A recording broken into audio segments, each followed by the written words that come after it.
হযরতে ফাতেমা রাদিয়াল্লাহু তাআলা আনহার কথা আপনাদেরকে শোনায়া দেই ছোট করে। ফাতেমা রাদিয়াল্লাহু তাআলা আনহার সঙ্গে এক ইহুদির মেয়ের সম্পর্ক হয়ে গেল। একদিন দুই দিনের না, বন্ধুত্বের সম্পর্ক। একদিন দুই দিনের না। আশরাফ আলী থানভী রাহমাতুল্লাহি আলাইহি লিখেছেন, কেউ বলেছেন 6 মাস, কেউ বলেছেন 6 বছর, কেউ বলেছেন 4 বছর, কেউ বললেন আরো বেশি। দীর্ঘদিন পর্যন্ত ইহুদির মেয়ের সঙ্গে ফাতেমার সামাজিকভাবে বন্ধুত্ব। যেহেতু পাশাপাশি ঘর, পাশাপাশি বাড়ি, বন্ধুত্ব হয়ে গেল, সম্পর্ক হয়ে গেল। মেয়েটা ফাতেমার বাড়িতে প্রতিদিন আসে। ফাতেমার চরিত্র দেখে, ফাতেমার আদর্শ দেখে মেয়েটা মুগ্ধ হয়ে গিয়েছে। তখন পর্যন্ত হযরতে ফাতেমার বিয়ে শাদী হয় নাই।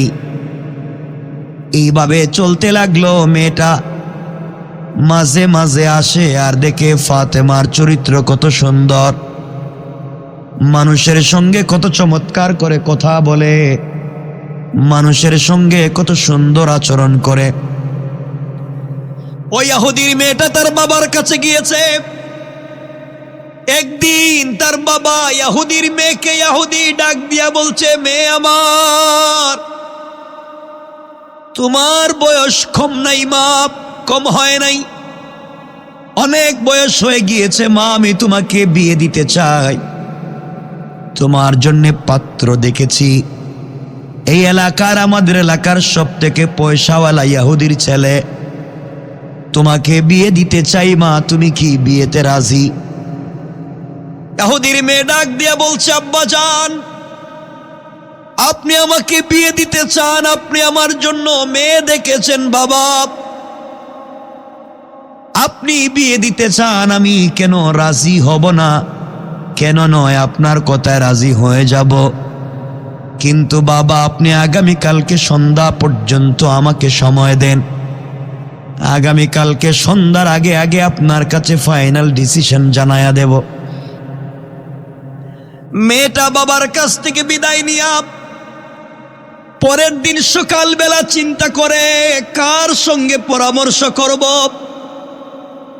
এই দুনিয়ার জমিনে, আসমানের নিচে, জমিনের উপরে আমার জানা মতে ফাতেমার মতো ভদ্র আমানতদার কোনো মেয়ে নাই। এই চিন্তা করে মেয়েটা ফাতেমার কাছে এসে বলছে, বোন আমার, আজ আমি তোমার কাছে এসেছি আমার লাইফের একটা ফাইনাল সিদ্ধান্ত জানতে চাই। ও আমার বোন, তোমার কাছ থেকে জানতে চাই, তুমি বলো না আমাকে কি উত্তম পরামর্শ দিবে? ফাতেমা বলছেন, বলো কি জানতে চাও? মেয়ে ডাক দিয়া বলছে, ফাতেমা, আমার বাবা আমাকে বিয়ে দিতে চায়। এক পয়সাওয়ালা ইহুদির ছেলেকে আমার জন্য পাত্র নির্বাচন করেছে। তুমি বলো না ওই বিয়ে থেকে আমি রাজি হব? ফাতেমা বললেন, বোন রে, তুমি ইহুদি, আমি মুসলিম, তোমার পার্সোনাল লাইফে আমি কেমনে কথা বলি? তোমার বাবা যদি তোমাকে বিয়ে দিতে চায়, তুমি রাজি হয়ে যাও। মেয়ে ডাক দিয়া বলছে, বোন রে, আমি তো রাজি হইতে চাই, কিন্তু কল্যাণ হবে কিনা তোমার সঙ্গে পরামর্শ করতে চাই। ফাতেমা বলছেন, বোন শুনে রাখো, পৃথিবীর কোনো বাবা চায় না তার মেয়েটা স্বামীর বাড়িতে কষ্টে থাকুক। পৃথিবীর সকল বাবারাই চায় তার মেয়েটা স্বামীর বাড়িতে ভালো থাকুক। আমার মন বলছে, তোমার বাবা যেই ছেলের সঙ্গে বিয়ে ঠিক করেছে, তুমি রাজি হয়ে যাও। মেয়ে ডাক দিয়ে বলছে, বোন রে, তুমি বলছো আমি রাজি হয়ে যেতে পারি, আপত্তি নাই, কিন্তু আমার একটা শর্ত আছে বোন। ফাতেমা বলছেন, কোন শর্ত, কি বলতে চাও? মেয়ে ডাক দিয়া বলছে, ফাতেমা, তুমি যদি আমার বিয়েতে যাও, আমার পাশে বসে আমার মাথায় হাত রেখে আমার জন্যে কল্যাণ কামনা করো, তাইলেই আমি বিয়েতে রাজি। কারণ তোমার মতো ভদ্র আমানতদার মেয়ে আসমানের নিচে জমিনের উপরে আমি আর দেখি নাই। ফাতেমা ডাক দিয়ে বলছেন, বোন রে, আমি মুসলিম, তুমি ইহুদি, কেমনে তোমার বিয়েতে তোমার বাড়িতে আমি যাই? মানুষ আমাকে কি বলবে? মানুষ আমার বাবাকে গালি দিবে, আমি যেতে পারবো না। মেয়ে ডাক দিয়ে বলছে, বোন রে, তুমি যদি আমার বিয়েতে আমার বাড়িতে না যাও, দুইটা অপশন, হয়তো তোমার সামনে আমি সুসাইড করে আত্মহত্যা করে মরে যাব, আর না হয় মৃত্যু দুনিয়া ধ্বংস হওয়া পর্যন্ত যদি বেঁচে থাকি পৃথিবীর কোনো পুরুষকে বিয়ে করব না। কারণ তোমার মতো ভদ্র আমানতদার মেয়েকে পাশে না বসিয়া বিয়ে করতে চাই না। ফাতেমা এক পর্যায়ে আবেগী হয়ে গেলেন, বললেন, বোন রে, ইনশাআল্লাহ টেনশন করিস না, আমি তোর বিয়েতে যাব। মেয়ে তার বাবার কাছে গিয়ে বলছে, আব্বা জান, আপনি আমার জন্য ছেলে ঠিক করেছেন বাবা, আপনি আমাকে বিয়ে দিতে চান। আব্বা জান, ছেলে সুন্দর নাকি কালো, ছেলের সম্পদ আছে না নাই, গরিব না দুনিয়া, আমি জানতে চাই না, আপনি ঠিক করেছেন, আমি এই বিয়েতে রাজি। ইহুদি খুশি হয়ে গিয়েছে, আমার মেয়েটা বিয়েতে রাজি। মেয়ে ডাক দিয়া বলছে, আব্বা জান, আমার একটা শর্ত আছে, ওই শর্তে আমি রাজি। ইহুদি বলতেছে, মেয়ে, তোমার আবার শর্ত কি? মেয়ে ডাক দিয়া বলছে, আব্বা জান, আমার শর্ত হলো, আমার বিয়েতে মুহাম্মদ ইবনে আব্দুল্লাহর মেয়ে ফাতেমাকে ইনভাইট করেছি, দাওয়াত করেছি, ও কিন্তু আমার বিয়েতে আসবে, আমার সব থেকে উত্তম বান্ধবী, এই শর্তে আমি বিয়েতে রাজি।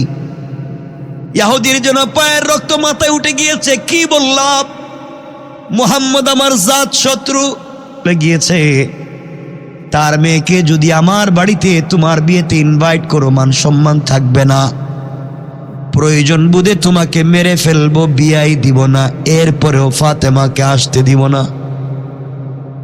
মেয়ে ডাক দিয়া বলছে, আব্বা জান, আপনি আপনার ফাইনাল কথা জানায়া দিলেন, জিন্দেগিতে আপনার সঙ্গে ভাবে আমি কথা বলি নাই, আমিও আপনাকে ফাইনাল ডিসিশন জানাতে চাই।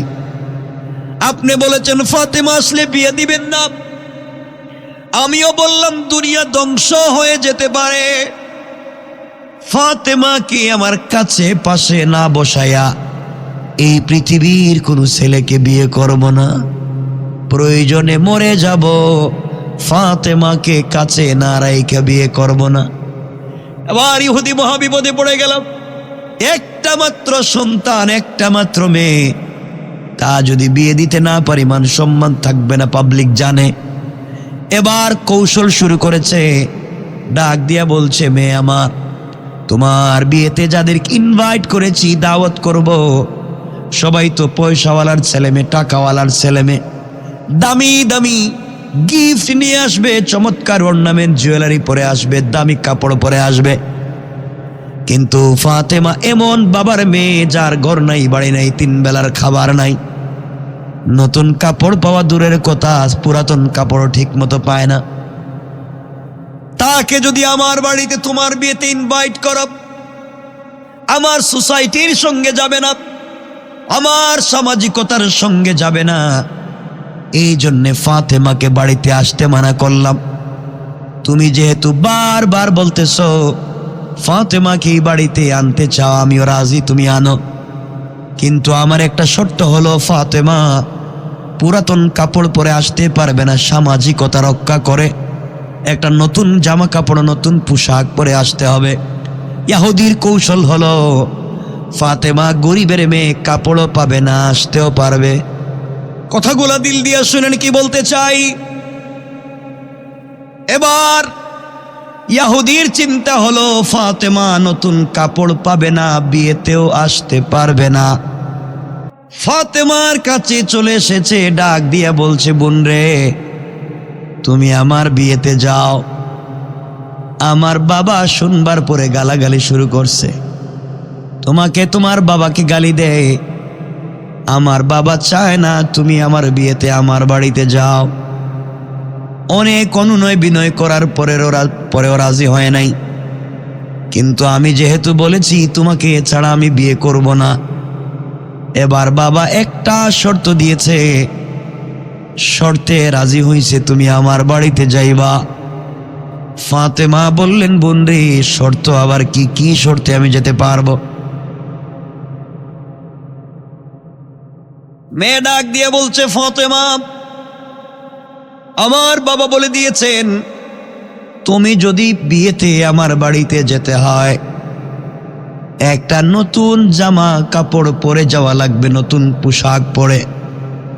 পুরাতন কাপড় পরে যেতে পারবা না, কারণ আমাদের বাড়ির সামাজিকতার সঙ্গে যাবে না।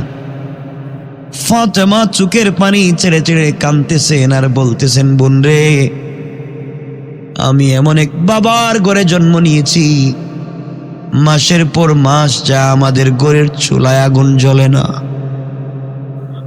পানি আর খেজুরের উপরে মাসের পর মাস চলে যায়। আমার বাবা আমাকে নতুন পোশাক দিবে দূরের কথা, পুরাতন কাপড় পর্যন্ত ম্যানেজ করতে পারেন না।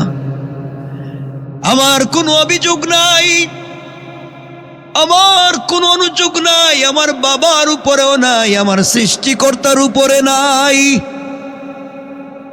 আমি কোনো অভিযোগ করতে চাই না, এইভাবে কষ্ট করে করে জিন্দেগি কাটাইয়া দিতে চাই। খেয়ে না খেয়ে ভাঙ্গা গড়ে থেকে থেকে জীবনটা কাটাইয়া দিতে চাই। দুনিয়ার লোভ লালসা, দুনিয়ার ঘর বাড়ি সম্পদ আমার দরকার নাই। আমি তো এমন আল্লাহর প্রেমে পাগল হয়ে আছি যে আল্লাহকে পাওয়ার জন্যে সারাদিন রোজা রাখি, সারা রাত নামাজ পড়ি, গভীর রজনীতে সেজদায় গিয়ে আল্লাহকে পাওয়ার জন্যে কান্নাকাটি করি। সুতরাং বোন রে, আমি তো এইভাবে জীবন কাটাইয়া দিই আখেরাতে আল্লাহকে পাওয়ার জন্যে। নতুন পোশাক পাবো না, তোমার বিয়েতেও যেতে পারবো না, আমাকে ক্ষমা করে দাও।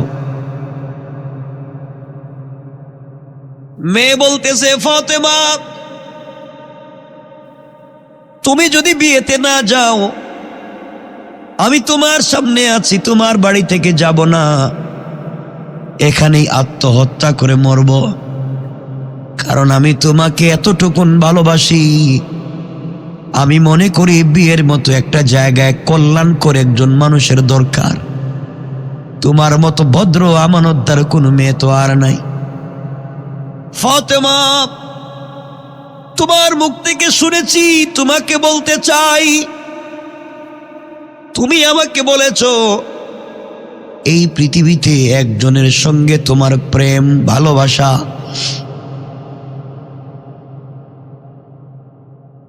একজনকে তুমি মন প্রাণ উজাড় করে ভালোবাসো,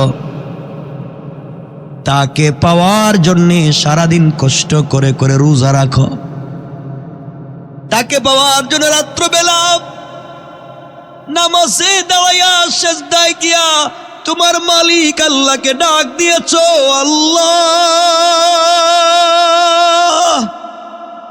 এই জীবনে আর কিছু চাই না।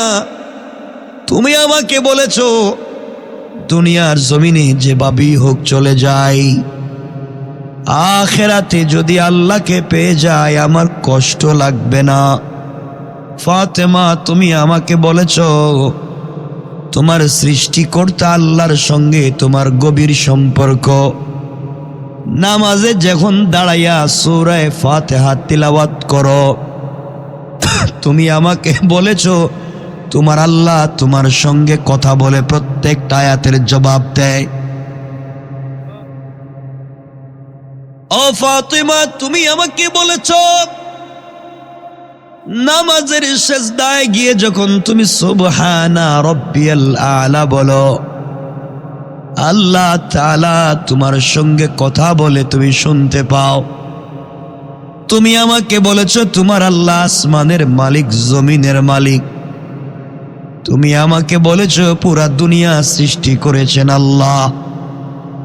ফাতেমা এত পাওয়ারফুল, এত ক্ষমতাবান, একজনের সঙ্গে যদি তোমার গভীর সম্পর্ক হয়, এত এত পাওয়ার, এত এত ক্ষমতা।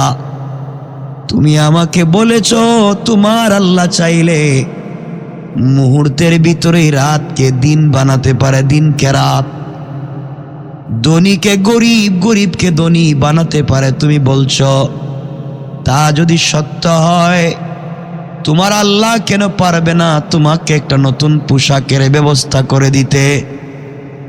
এত এত ক্ষমতার মালিক আল্লাহ একটা পোশাকের ব্যবস্থা কেন করতে পারবে না?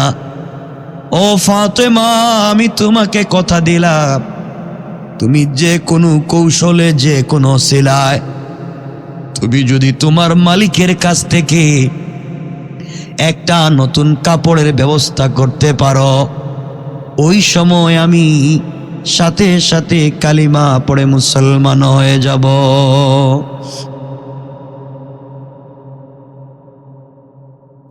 এই কথাগুলা শুনে শুনে ফাতেমা বেগী হয়ে গেলেন।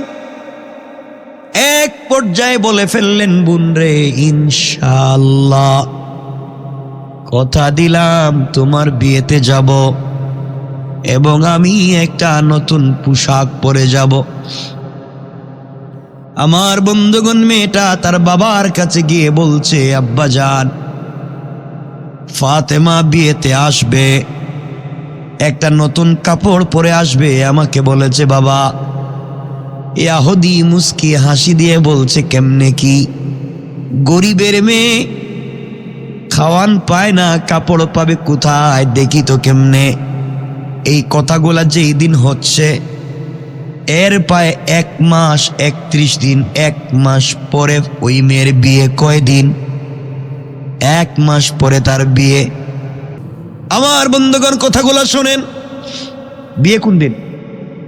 আরে কালকে, 1 মাস না, কালকে, ডাইরেক্ট কালকে, সব শেষ ওয়াজ, কালকে বিয়ে।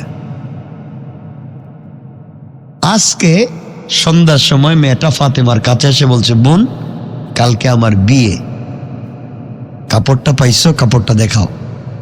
ফাতেমা বললেন, বোন, কালকে যে তোর বিয়ে এটা তো আমি ভুলেই গেছি, আমার মনেই নেই, কাপড় পাবো কোথায়? মেয়েটা বলছে, তুমি 1 মাস গেল, তোমার মনে নেই আজকে আগামীকালকে আমার বিয়ে, কাপড়ও পাও নাই, তাইলে তো আমার বিয়ে হবে না, আমি তো তোমাকে ছাড়া বিয়ে করবো না, কাপড় নাই, যাবা না, বিয়ে হবে না, বাইচা লাভ কি? ফাতেমা ডাক দিয়ে বলছেন, বোন রে, চিন্তার কোনো কারণ নাই, যে আল্লাহর উপরে ঈমান এনেছি, যে আল্লাহর প্রেমে আমি পাগল, এখনো 1 রাত বাকি আছে। আমার আল্লাহ চাইলে আজকে রাত্রের ভিতরে কাপড়ের ব্যবস্থা করে দিতে পারে। আরো জোরে কোন, সবাই কোন।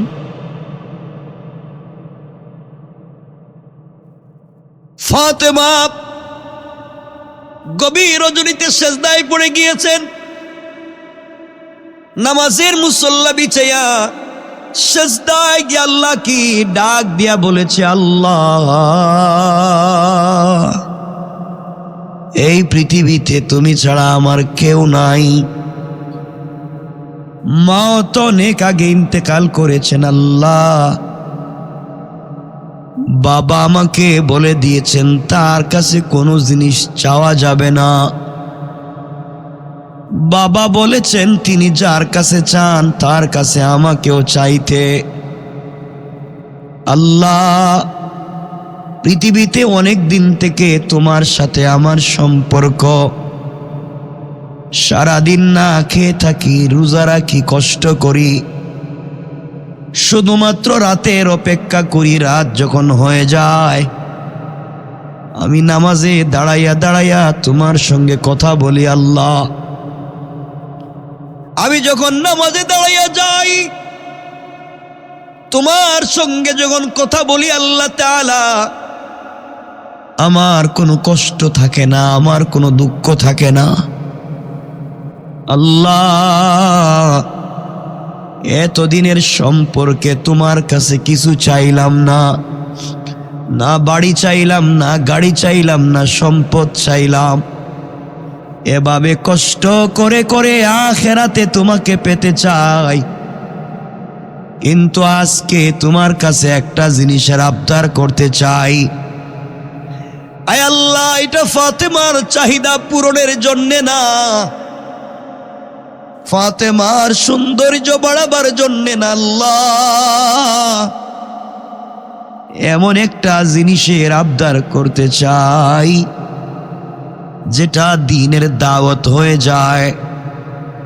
বাবা দ্বীনের দাওয়াত নিয়ে, ইসলামের দাওয়াত নিয়ে মানুষের বাড়ি বাড়ি যায়, বাজারে যায়, হাটে যায়, মাঠে যায়। আমি মেয়ে মানুষ হওয়ার কারণে যেতে পারি না। আয় আল্লাহ তাআলা, তুমি আমাকে একটা কাপড়ের ব্যবস্থা করে দাও, যে কোনো সিলায়। ওই কাপড় পরে আমি ইহুদির মেয়ের বিয়ে বাড়িতে যেতে চাই, আমার সৌন্দর্য বাড়াবার জন্যে না, আমার চাহিদা পূরণের জন্যে না আল্লাহ। এমন একটা কাপড় তুমি দিবা যেন দ্বীনের দাওয়াত হয়ে যায়। এই কাপড় পরে ইহুদির মেয়ের বিয়ে বাড়িতে যাব, এই বাড়িতে যত মহিলারা জমা হবে সকল মহিলারা যেন আমার কাপড়ের দিকে তাকাইয়া কালিমা পড়ে মুসলমান হয়ে যায়।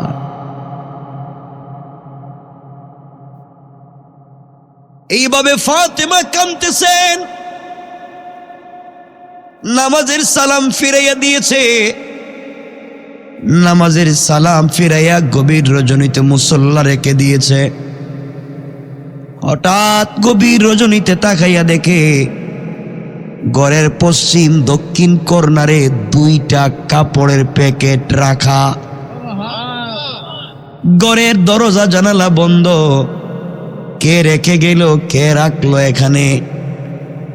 কাপড়ের প্যাকেটগুলা হাতে নিলেন, কার কাছে যাবেন? দৌড়াইয়া কলিজার টুকরা বাবার কাছে গিয়েছেন। আব্বা, নামাজের সেজদায় আল্লাহর কাছে কাপড়ের আবদার করছিলাম, আল্লাহর কাছে। আব্বা, কে কাপড় রেখে গেল? দরজা জানালা বন্ধ, বুঝতে পারিনি। আল্লাহর রাসূল কাপড়ের প্যাকেটগুলা হাতে নিলেন, একটা প্যাকেট খুললেন, খুলে দেখেন একটা প্যাকেটে একটা সালোয়ার, একটা কামিজ। আর একটা প্যাকেট খুলে দেখেন ওই প্যাকেটে একটা ওড়না। অর্থাৎ দুই প্যাকেটে তিনটা কাপড়, সালোয়ার, কামিজ আর ওড়না। হাদিসের বর্ণনা অনুযায়ী জান্নাতি মহিলাদের পোশাক হবে তিনটা, সালোয়ার, কামিজ আর ওড়না। আল্লাহর রাসূল দেখেন ওড়নার মধ্যে স্টোন দিয়া, পাথরের টুকরা দিয়া, গ্লাস দিয়া এত সুন্দর করে ডিজাইন করা, যেটা পৃথিবীর কোনো ফ্যাশন ডিজাইনের সঙ্গে যায় না। প্যাকেটটা যখন খুলছে, সাথে সাথে প্যাকেটের ভিতর থেকে জান্নাতের মেশকে আম্বরের ঘ্রাণ বের হয়ে গিয়েছে। আরো জোরে! আপনাদের আওয়াজও কম, তাহলে আমি ওয়াজ করতাম কেন? কষ্ট হইতেছে? আমি কি রাখবো এখানে সকাল পর্যন্ত? সারা রাত আছেন তো? সারা রাত? ঠিক আছে, আমি কি তা প্লাস্টিক নিই? এটা কি ব্যাটারিও চলেনি? এটা প্রতিদিন চলতেছে, সারা বছর, 3-4 মাস না, পুরাটা 12 মাস। এই যে ভাইগুলা জানে, 12টা মাস। কয়েকদিন পরে তো দেশে আসছি, কয়েকদিন আগেই দেশে। সারা বছর এই দেশে নাইলে এই দেশে, নাইলে এই দেশে ঘুরতেছি। এটা তো মানুষ, চলতেইব তো। এজন্য বেশি কইতাম না, 1.5 ঘন্টার উপরে হয়ে গেছে। আর কি তা, এরপরও চালাইতেছি কতক্ষণ। রাসূল সাল্লাল্লাহু আলাইহি ওয়াসাল্লাম কাপড় খুললেন। চিন্তা করেন, কাপড়টা কে দিল? এত সুন্দর কাপড়। হঠাৎ করে শুনেন ঘরের দরজায় গভীর রাত্রে কে নক করতেছে। রাসূল বললেন, এত রাত্রে কে দরজায় আসছো? বাহির থেকে আওয়াজ আসছে, ইয়া রাসূলুল্লাহ, আনা জিবরাইল। তো জিবরাইল এত রাত্রে কেন? ইয়া রাসূলুল্লাহ, আল্লাহ আপনাকে সালাম দিতে বলছে। আমাকে দরজা খুললে আপনাকে একটু সালাম দিয়ে কথা বলতাম। ফাতেমা ঘরের ভিতরে পর্দার আড়ালে চলে গেলেন। জিবরিল আমিন ঘরের ভিতরে ঢুকে দেখেন রসুলের চুপ থেকেও পানি পড়ে, আর কাপড়গুলো হাতে নিয়ে শুধু দেখতেছে কাপড়টা এত মোলায়েম কেন, এত সুন্দর কেন, এত ডিজাইন কেন। জিবরাইল বলছেন রাসূলুল্লাহ কাঁদেন কেন? নবীজি বলছেন জিবরাইল এই কাপড়টা কে দিয়ে গেল ফাতেমার রুমে? কে দিল, কে ঢুকলো আমার মেয়ের রুমে? আফসোস করতেছি, চিন্তা করতেছি, কাঁদতেছি, দিলটাকে এত দামি কাপড় পাইলো কই? জিবরিল আমিন বলছেন ইয়া রাসূলুল্লাহ, ও পয়গম্বরে আরবি, আপনি কাপড় হাতে নিয়ে চিন্তা করতেছেন কে দিয়ে গেল। একটু আগে আমি ছিলাম সিদরাতুল মুনতাহায়, আল্লাহ তাআলা আমাকে ডাক দিয়ে বলছে জিবরাইল তুই কোথায়, জিবরাইল কোথায় বলো। আমি বলছি আল্লাহ আমি তো সিদরাতুল মুনতাহায়। আল্লাহ বলছেন জিবরাইল এবার জান্নাতুল ফিরদাউসে যা, আর আমার ফাতেমার জন্য দামি এক সেট কাপড় নিয়ে যা। ইয়া রাসূলুল্লাহ, ফাতেমা যখন নামাজের সেজদায় ছিল ও দেখে নাই আমি ঘরে ঢুকে তার ঘরের কর্নারে কাপড় রেখে দিয়েছি। আল্লাহু আকবার। ইয়া রাসূলুল্লাহ, ইয়া হাবিবাল্লাহ, আল্লাহ তাআলা বলেছেন জিবরাইল ফাতেমা তো একটা কাপড় চাইছে, ও যদি পুরা দুনিয়াটাও চাইতো আমি তাকে তো ভালোবাসি, সব তাকে দিয়ে দিতা। নবীজি কাঁদলেন, মা মরা মেয়ে আল্লাহর সাথে কি সম্পর্ক করছে, কিভাবে আল্লাহর সাথে ভালোবাসা তৈরি করলো। নবীজি বললেন মা যাও এই কাপড়টা নিয়ে যাও, আগামীকালকে ইহুদির মেয়ের বিয়ে বাড়িতে যাইও, আর পর্দার সাথে যাইও। কিসের সাথে? এই পর্দার সাথে যাইও এই কথার মোটামুটি 2-2.5 ঘন্টা একটা ব্যাখ্যা আছে। পর্দার সাথে যাইও কইছেন কেন? এজন্য এদিকে গেলে তো আর রাত্রে শেষ হইয়া ফজর আজান হইব, এজন্য এগুলো কইতাম না। কারণ কেন বললেন ফাতেমা কি পর্দা করবে না? করবে না? আরে রসুলের মেয়ে, আল্লাহ যাকে সাইয়্যিদাতুন নিসাই আহলিল জান্নাহ বানাতে চায়, আল্লাহ যাকে সাইয়্যিদা শাবাবি আহলিল জান্নাহর মা বানাতে চায়, এই মেয়ে তো পর্দা করবেই। তারপরে বলতেছেন কেন? কারণ আল্লাহ তাআলা রসুল জানেন মহিলারা যেদিন নতুন পোশাক পরে ওই দিন পর্দা করে না। কি বলেন? মেয়েরা যেদিন বিয়েতে যায়, কনভেনশন সেন্টারে যায়, গায়ে হলুদে যায়, পর্দা করে? ছেঁড়া কাপড় পরে যায় না নতুন কাপড়? নতুন ডিজাইন ফ্যাশন নিলেই ওরা পর্দা করে না। এই জন্য এখানে লম্বা আলোচনা আছে, এটা যাইতেছি না, গেলে আপনারা খারাপ পাইবেন। আমারে খারাপ লাগবো জানি এটা, কিন্তু আপনাদের এগুলো কইলে খারাপ লাগবো। কারণ সামাজিক কথা তো দেখবেন আপনার উপরে যায়, আপনার ছেলের বউর উপরে যায়। যাক, রাসূলুল্লাহ সাল্লাল্লাহু আলাইহি ওয়াসাল্লামের মেয়ে পরের দিন সকালবেলা ইহুদির মেয়ের বিয়ে বাড়িতে হাজির। এটা কি এটা ঘুমাওনি না? এটা ঘুমাও। তোমার মাইকের আওয়াজ চেঞ্জ হয় কেন? না ঘুমাও নাই না? ফাতেমা বিয়ে বাড়িতে ঢুকলেন, জান্নাতি, একে তো বিশ্ব নবীর মেয়ে, তার উপরে জান্নাতি কাপড়, নূরুন আলা নূর। এই বাড়িতে ঢুকছে, ঢুকার সাথে সাথে পুরা বাড়ি জান্নাতি কাপড়ের আলোতে আলোকিত হইয়া জান্নাতুল ফিরদাউসের মিশকে আম্বরের গ্রানে পুরা বাড়ি মুখরিত হয়ে গেছে। যেই মেয়ের বিয়ে হওয়ার কথা আজকে, ওই মেয়ে যখন ফাতেমার এই কাপড়ে দেখছে, কোনো কথা নাই, বাপের কাছে গিয়ে বলছে আব্বা তুমি না বলছিলা ফাতেমা আসতে পারবে না, এমন দামি কাপড় পরছে, তুমি আমারে যেটা দিছো এই কাপড় দিয়া তো ফাতেমার জুতাও মুছা যাবে না। সুবহানাল্লাহ বললেন না? বাবা আমি বিয়েতে রাজি, তুমি যে এই মেয়েটাকে ছোট করলা, ইগনোর করলা, এই মেয়েটা যে কাপড় পরছে, এই গরিবের মেয়ের কাপড়ের মতো কাপড় যদি আমারে না দেও আমি বিয়ে করতাম না। লাগছেনি পেস, পুরো পেস লেগে গেছে। নিয়ে হলি তো পড়ছে মহা বিপদ। এটা কই পাবো? এটা তো কাপড়ের ডিজাইনই বুঝতেছি না, কোত্থেকে পাইলো ফাতেমা? ব্যবস্থা করছে কে? জোরে বলেন কে? আলোচনার শুরুতে বলছিলাম, দেখেন তো, যে রবের সাথে যদি কারো সম্পর্ক হয়ে যায় আর রবের কাছে কিছু চেয়েও ফেলে, রব চাইলে দুনিয়ায় তাকে দিতে পারে। পারে কি পারে না? আল্লাহ এভাবে দিয়েছে। হযরত ইব্রাহিম আলাইহিস সালামকে নমরুদের আগুনে কাপড় দিয়েছেন, ইউসুফ আলাইহিসসালামকে গর্তের ভিতরে পোশাক দিয়েছেন, না দেন নাই? দিয়েছেন, দিয়েছে রব। এই বাড়িতে যত মহিলারা জমা হয়েছে, সবাই যখন ফাতেমার কাপড় দেখছে, দেখে তো চিন্তায় পড়ে গেল, কি রে এত ডিজাইন, এটা পাইলো কই? ফাতেমার কাপড় দেখে বলতেছে, বোন এটা পাইছো কই, এত দামি? ফাতেমা বলছেন, পামু কই মানে কিনে আনছি। কি করছি? কোন মার্কেট থেকে কিনছো? আমরা তো মাদারীপুরের সব মার্কেট চিনি। চিনি না? এলাকার মহিলারা চিনে না?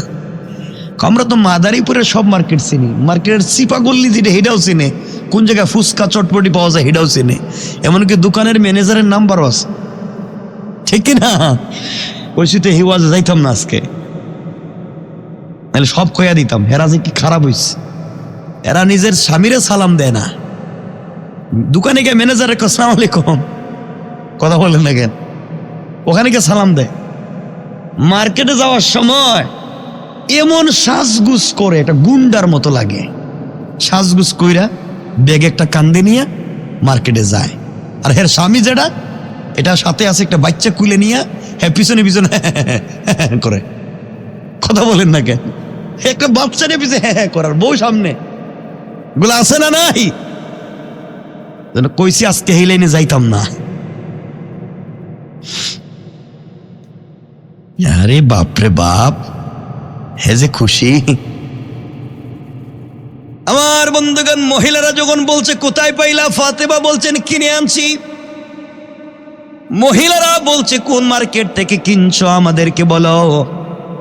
ফাতেমা বলছেন, বোন রে, যে মার্কেট থেকে কিনছি ওই মার্কেট চিনা দূরের কথা, তোদের 14 গোষ্ঠীর সম্পত্তি বিক্রি করলেও মার্কেটে যেতে পারবা না, তোমরা এই কাপড় কিনতে পারবা না, তৌফিক নাই। তোমরা আমার কাপড়টা তোমাদের বডিতে একটু ঘষা দিয়ে বাড়িতে যাও। সুবহানাল্লাহ বললেন না? মহিলাদের জিদ কম না বেশি? মহিলারা কো দেখছো নি, গরিবের মেয়ে কি থ্রেড দেয়। ফাতেমা এটা কোথায় পাইছ? প্রয়োজনে বাপের সম্পত্তি বিক্রি করো, কিডনি বিক্রি করো, তাহলে এটা লাগবে। আজকে জিদ উঠে গেছে গা। সব মহিলারা, স্বামীরা খাইতেছিল, স্বামীদের খাবারে গিয়ে বলছে, এই স্বামীরা খাবার বন্ধ, ফুল স্টপ, খাইতে পারবে না, আগে ফাতেমার মতো কাপড় দিবা, এরপরে বিয়ে বাড়িতে খাইবা। লাগছেনি পেস বাড়িতে, এই কাপড় পাইতো কই?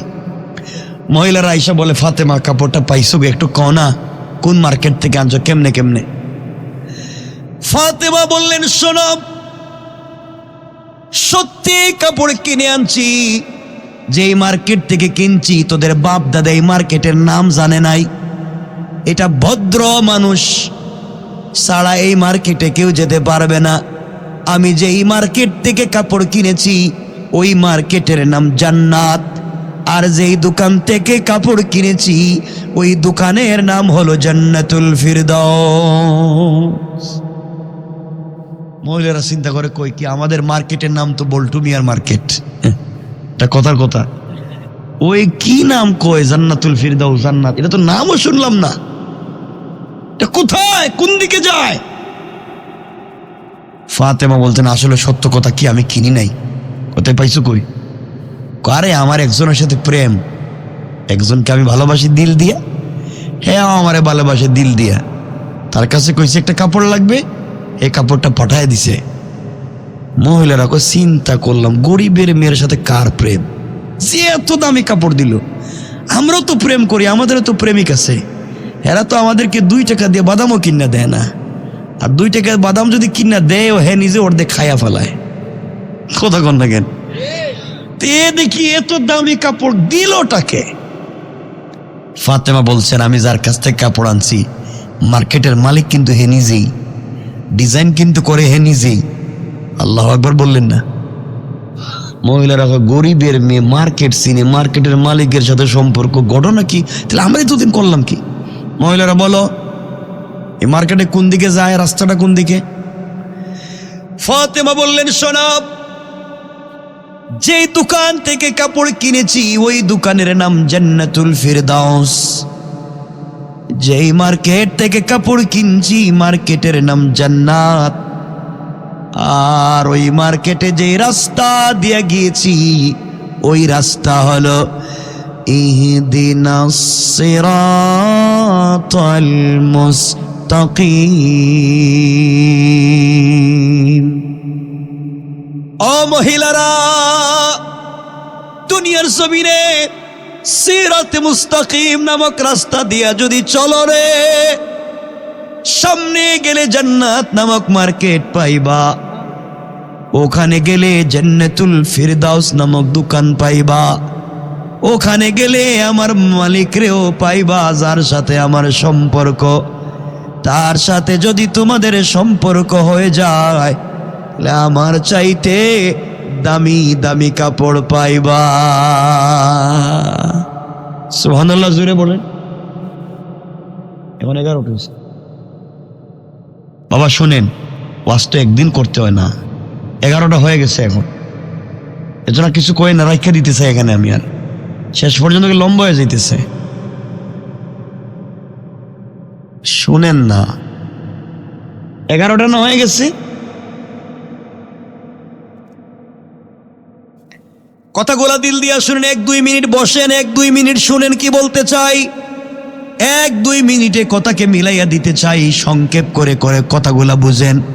এবার মহিলারা বলছে, ফাতেমা এই সিরাতে মুস্তাকিমটা কোথায়?